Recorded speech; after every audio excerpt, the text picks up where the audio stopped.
Hi, this is Jeanette. Welcome to the Oh-My-Geekers podcast. The month of October is Domestic Violence Awareness Month, and this week's episode is a two-part series about that very subject. Our guest this week is Lisa. She's a survivor of domestic violence and a graduate of the Sheepfold ministry. Please be advised that we will be discussing sensitive subjects, and if you have little listeners, now may be a good time to put on those earbuds. Let's get started. Hey, Lisa, thank you for being on the show. Oh, no problem. Thank you for having me. And thank you for being vulnerable and transparent as you share a bit of this very um, important topic that we're going to be talking about. And, you're going to even be educating others um, during this time. So I just want to thank you for that. Oh, you are most welcome. It is my pleasure. And actually, I'm all about sharing. I have no problem being open. Good. All the better then. So I want to get right into it. I want to ask you, when did you first begin to notice that you were involved in an abusive relationship? How old were you, and what were some of the signs or red flags that you saw? So when I first started realizing I was being abused was when I was married. And I was listening to the radio program, and it's really funny because the sheepfold would have like these commercials, and my heart would be moved, even moved to tears, and I would feel bad for these women who are being abused. And they're saying shelter for homeless and abused women and their children. And then it wasn't until I started to hear messages from pastors on the radio about how like a family series on how men should treat women. And I was like, I don't agree with I agree with what they're saying, and I don't agree with how I'm being treated. And then finally there was a radio talk show, and the program was people would come on and ask questions, and there was a similar situation, and when the pastor gave their perspective on what this woman should do, I was feeling like, "Oh my goodness, my situation is a whole lot worse. I need to be out of this." Mhm. So is the sheepfold what is the sheepfold? Is that a shelter for abused women and children? And you heard a commercial for the sheepfold, that there was a place where women can go to if they were in an abusive relationship. Is that what you're saying the sheepfold is? And then okay, and then you're just saying that the people that you were listening to, the pastors on the radio, uh were there were just people that you were listening to that would describe what being abused being in an abusive situation was, and you were like, "That's me." And so that was like the first sign. What were some of the signs? What were some of the things that you went through that revealed this to you? Okay, so first let me talk about the sheepfold. So the sheepfold is a shelter for abused women and children, Mhm, and it's also for homeless women and their children, and it's only for women. mhm, And there are many other programs out there, and you mhm, can get a hold of them by, dialing 211 or just researching it on the internet. But this mhm, particular one is Christian, mhm, and I was listening to a Christian radio station called K-Wave, mhm, and they have, I often listen to the pastor's perspective as well as the different um, sermons that were on the radio. And then in between, they would have commercials, and the sheepfold would talk about this. And then it was my sister, who happened to be you, mhm, who looked it up on the internet, the sheepfold. And when you described what you read on the website, is exactly what I was going through. mhm, There were signs, like you were saying, there was red flags. There was signs, and everything that you named off and you read for me, my ex-husband, my ex, he fit the profile mhm, for an abuser. mhm. And so at this time, how old were you when you first started going through this situation? Well, when I was married, well, it was even before I was married. Mhm, So abuse? I've been experiencing abuse since childhood, and it just intensified over the years, I guess, when you're in a relationship and the Mhm. person, when you're married, it's just this they have more control over you. So it just, you know, So you didn't know the signs. You didn't know the signs before because you didn't know what normal was.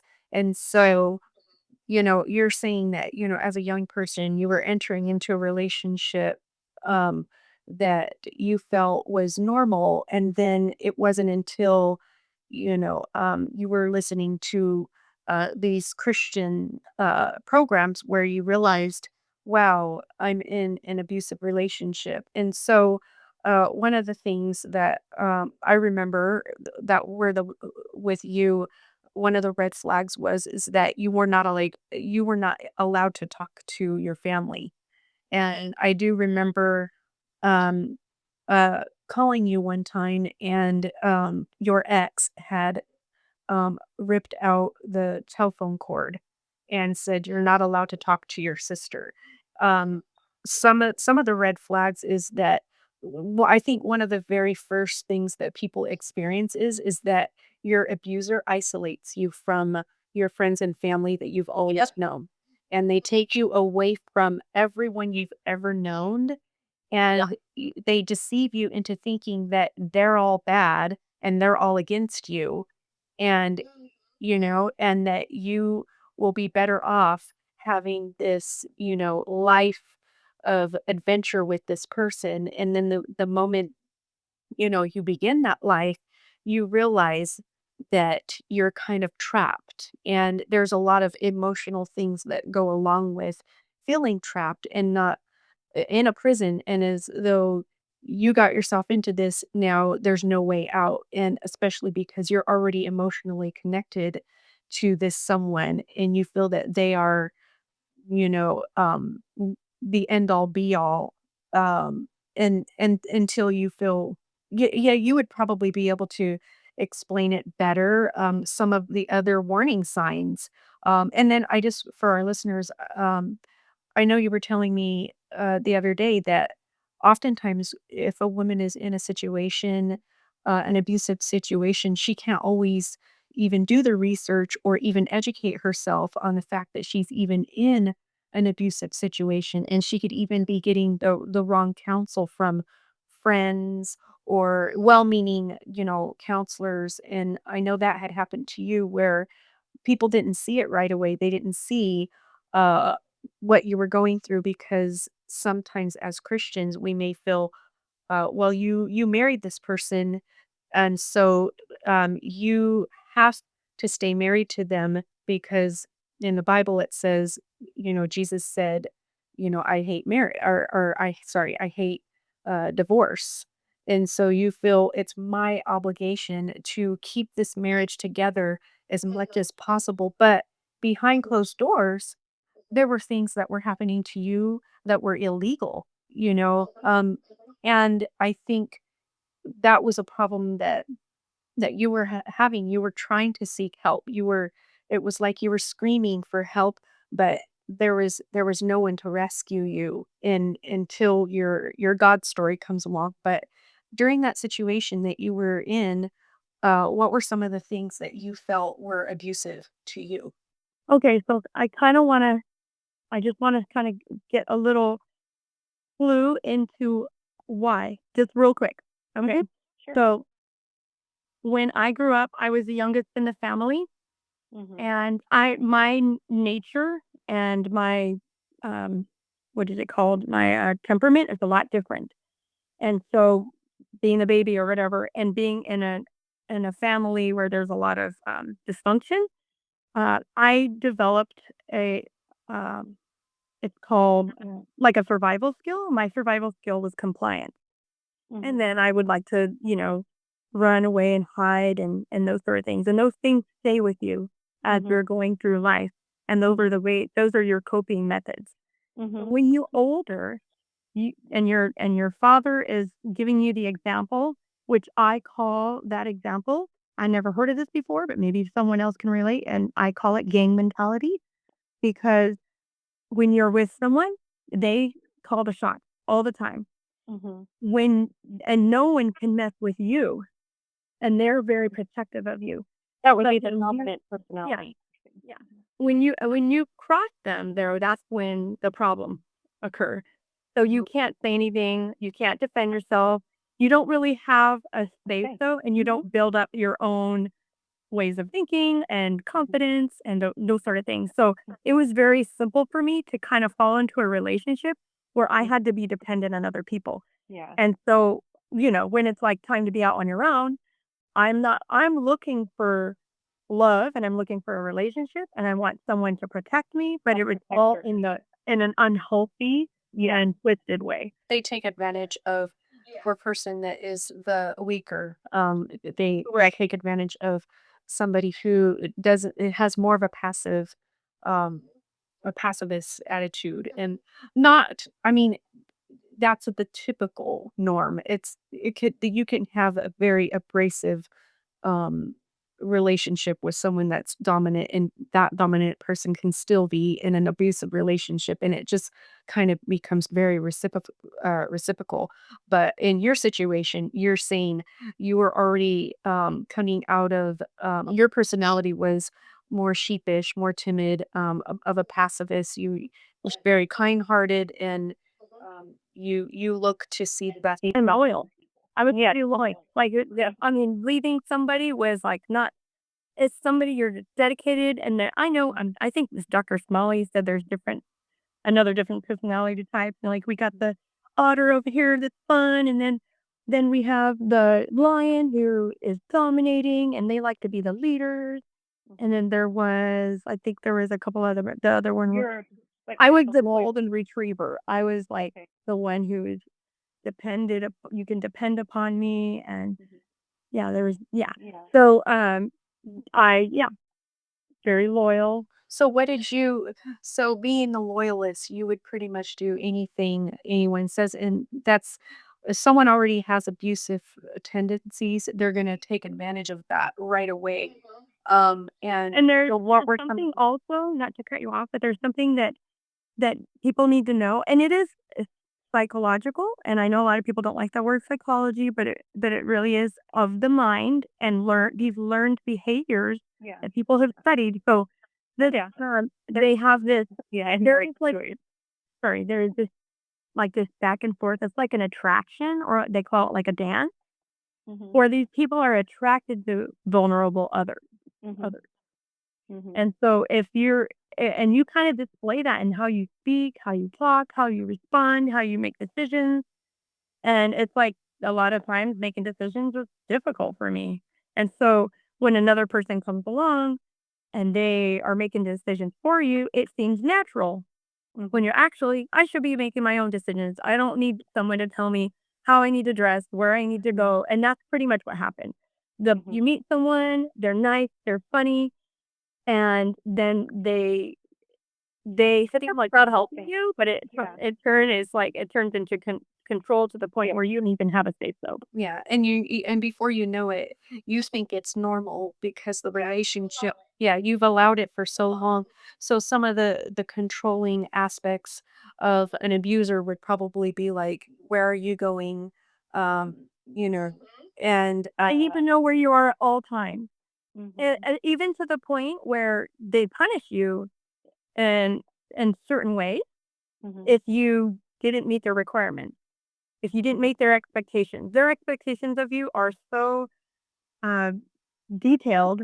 mhm, Um, it's like there's a lack of boundary. There was mhm, many times a huge lack of boundaries on my part where I didn't know how far to, to say no. Saying mhm, no was difficult for me. That's mhm. something that, people who are in abuse need to learn to say is no. Mhm. Well, the moment they say it and they stand up for themselves, that's when all which trouble comes because you're standing up to someone that's, used to taking advantage of someone that's vulnerable, and then you become the enabler. One of the things that I know that you shared was that your ex had taken your pills and dumped them down the toilet and said, "You don't need these." There are vitamins. Yeah, there are vitamins. alive, I guess they're called alive vitamins, and they're like, "Oh, Mhm. your daily vitamins, and they're really good."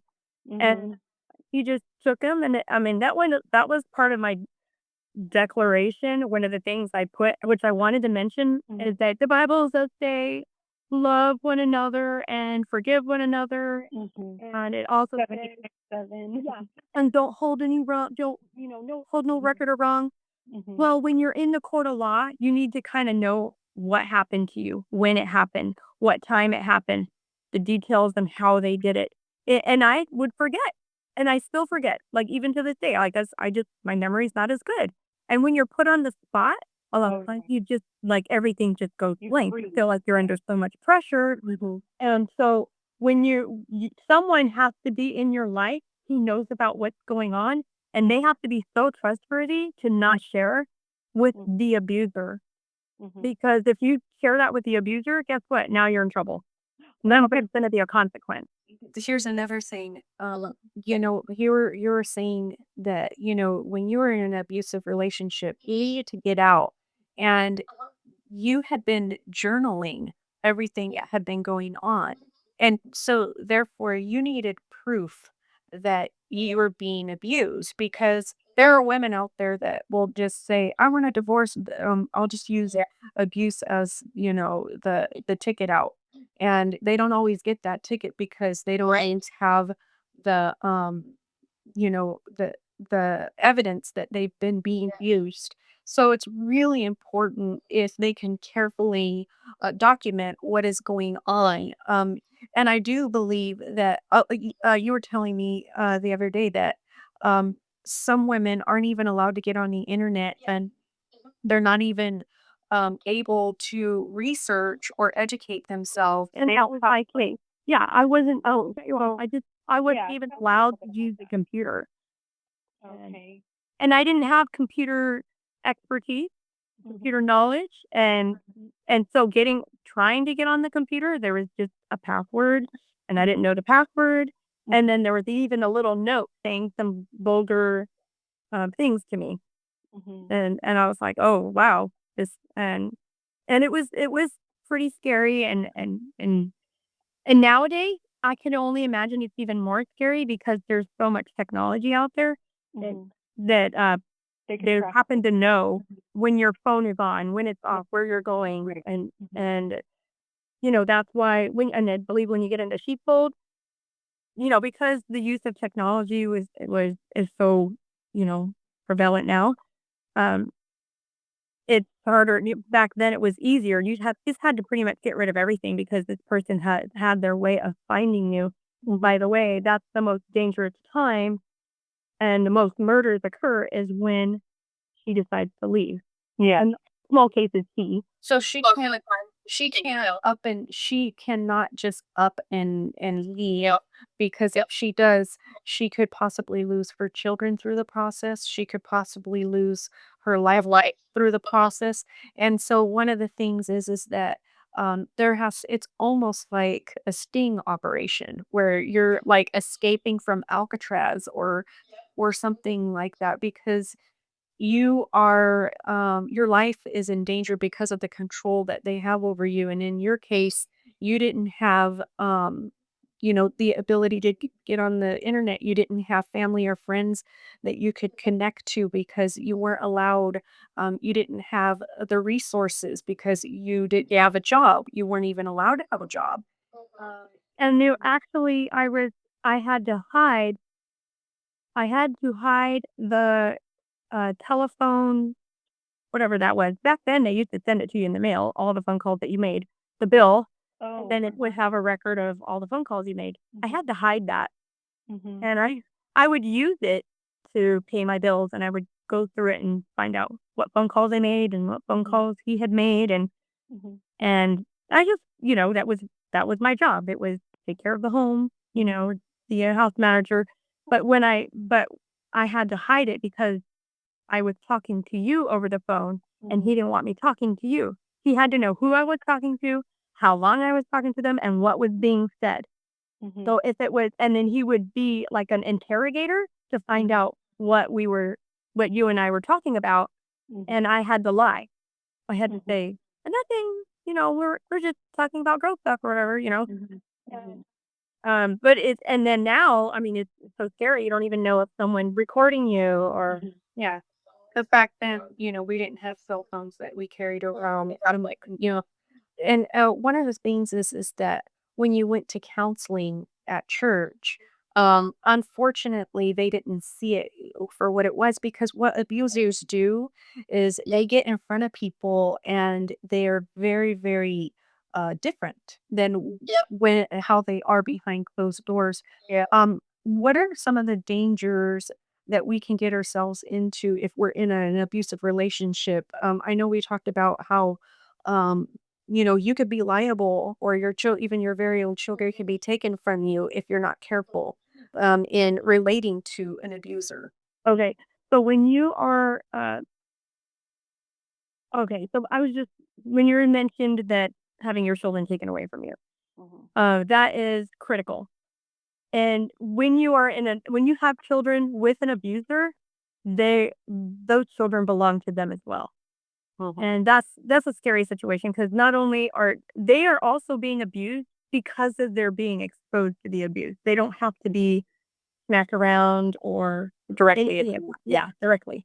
Yeah, so they could be hiding under a bed or they could just be witnessing the terror Mhm, and they are subject to being taken away because they're going to be once the child protective services finds out that you are being abused and the mhm, children are being exposed to that, then they are just being exposed is abuse. mhm, And so, I mean, at one time I had reached out to a counselor at church. mhm, mhm, We've been to different churches. We've mhm, had about 7 different counselors, and the reason for that is because he wasn't always happy with them. And he's mhm, like, "I don't like them. Let's try a different church or let's try a different counselor." And one counselor, when I was going by myself because he refused to go, his counselor said, "If you guys are hitting each other, I'm going to call the police." And that terrified me. mhm, And I realized that I couldn't even defend myself mhm, against, an attack. mhm, So if there's no retaliation, that would be also abuse. mm, So it's actually quite scary.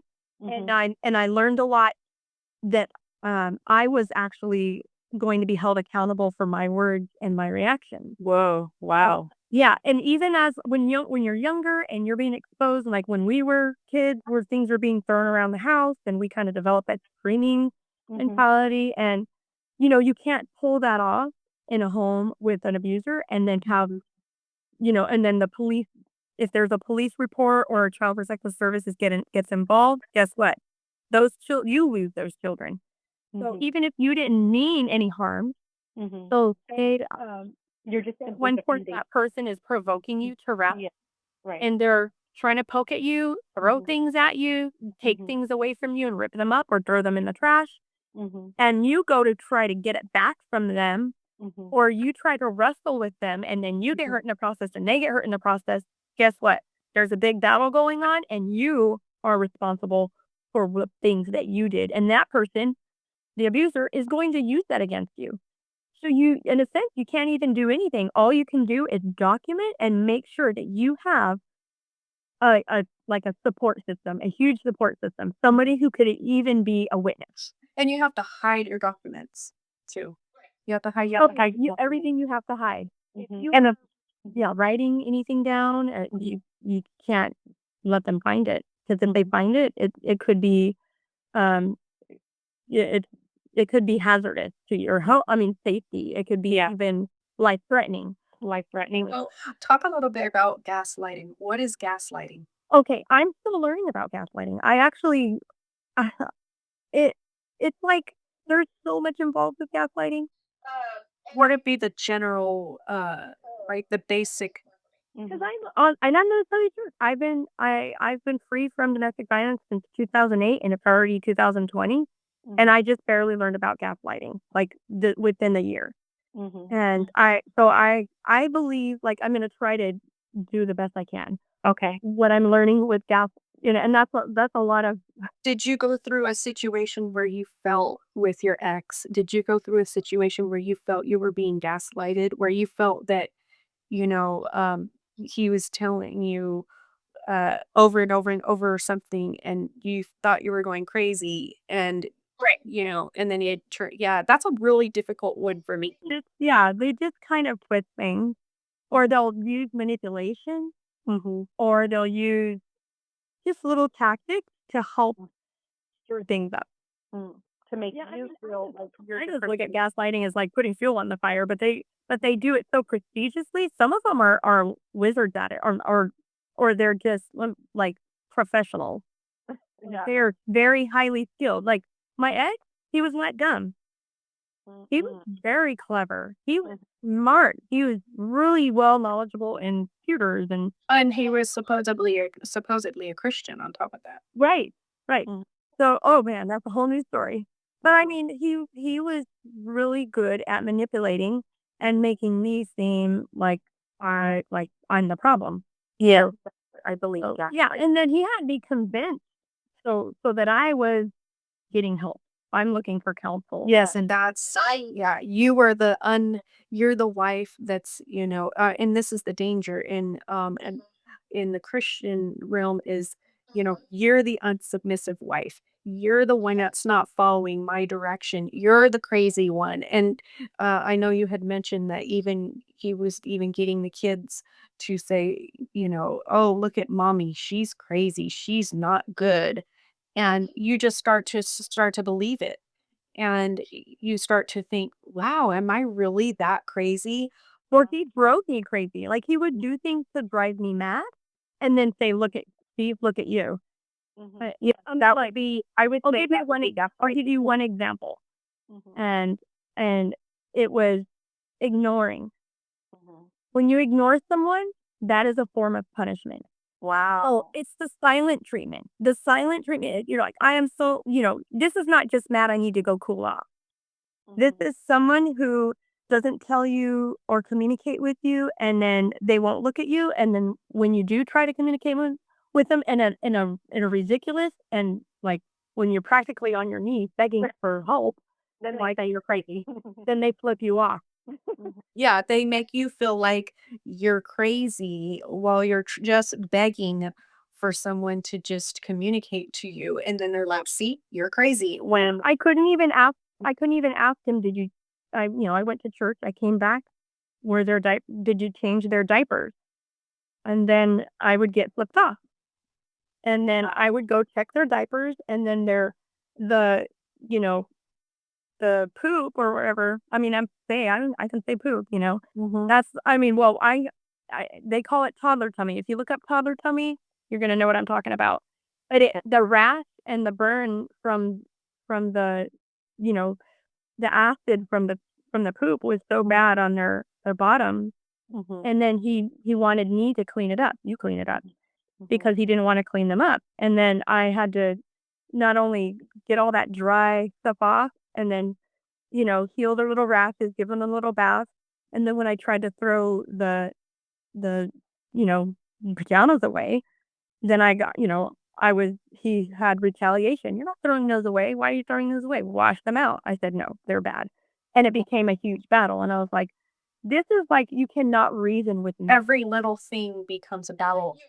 There's no yeah, there's no breathing. Here you are, and this is the part where this is makes me upset or like kind of sad is because a lot of Christians will say, well, that's the person you chose, that's the person you marry, or Mhm. that's the person that, like it's for You riff what you call you recall it yourself, yeah.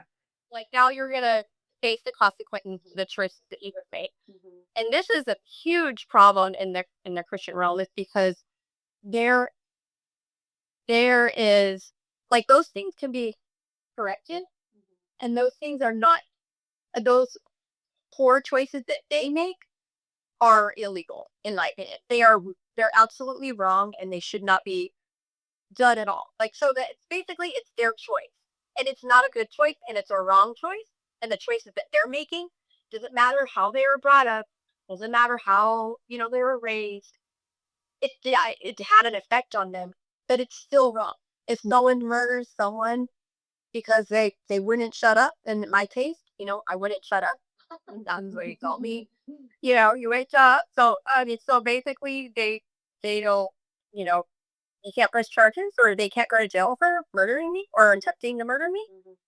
So, because, you know, something that I apparently didn't do that appeased him to that, so I just basically I was so ecstatic because of the pornography. And then I was crying. So he wanted me to stop crying. So I went to go take a shower. Well, if he pulled me out of the shower, I didn't even get to change my clothes or get clothes on. And then I was like so upset and I started yelling, like, get off of me. I don't want you touching me. I was just really upset. And that's when he proceeded to pull me down, restrain me, and put a pillow over my face so I couldn't breathe. And you it g No, go ahead. Go ahead. No, it's okay. I realized at that point, and this is very significant. Like I realized at that point, I couldn't breathe and I couldn't get myself up from his overpowering. And because he was so strong and overpowering, when he took the pillow off, that's when I screamed like you wouldn't believe. I call it bloody murder. I screamed bloody murder. I said help, and then because I screamed so loud, he put the pillow back over my face and held it down harder and longer. And he did it to the point where I felt like I was going to pass out.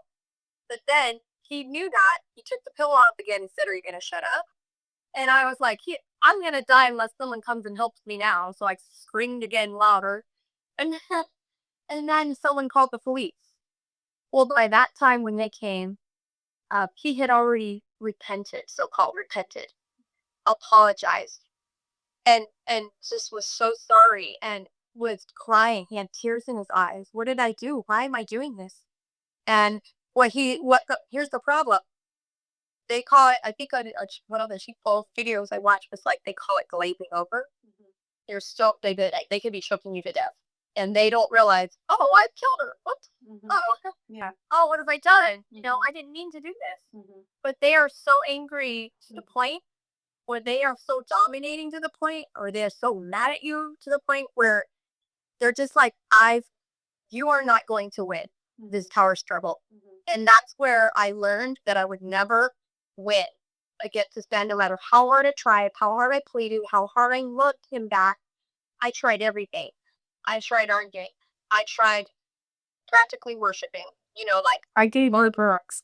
I remember giving you, Christian books telling you, how to win over your husband and how to be submissive, and, I did, and I know you tried everything, and one of the things that shocked me is, later on, you revealed that, he even tried to cause you to have a miscarriage, really. and those no one knew about those things, and no matter how much you tried to in all these counseling sessions, you were screaming for help, and everyone kept saying that you were in the wrong, you were in the wrong. And it wasn't until I went to a retreat one year, and one of the ladies had gotten up and had shared about her she was a leader in one of our churches. I forget what kind of program it was, but it was like I think they called it Lion Tamers, and it was where people have gone through things, and it was a support group,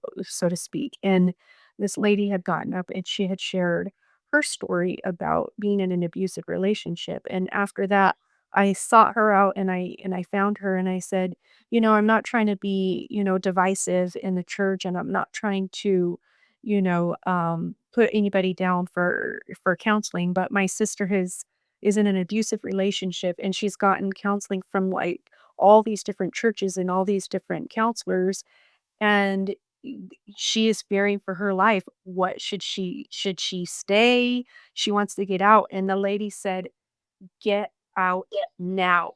She said, "Get out now." I said, "Well, what about divorce?" She's afraid she's gonna be looked at as, she's in sin. She said, "Get out now." I don't remember the lady's name, but I remember thinking, "This is of the Lord," and when I told you, "We gotta get you out of here," I remember I did all the research on my end because you couldn't even if you were to use the computer, you wouldn't be able to.